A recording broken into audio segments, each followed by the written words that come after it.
Om man er på den helt forkerte gren, den lille pipfugl, der synger med...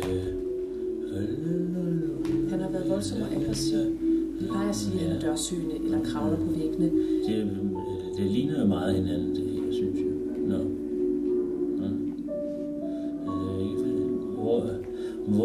Han kan ikke finde ro, og så har vi svært ved at komme i kontakt med ham. Ja. Hvad er det? Hvor er vi henne?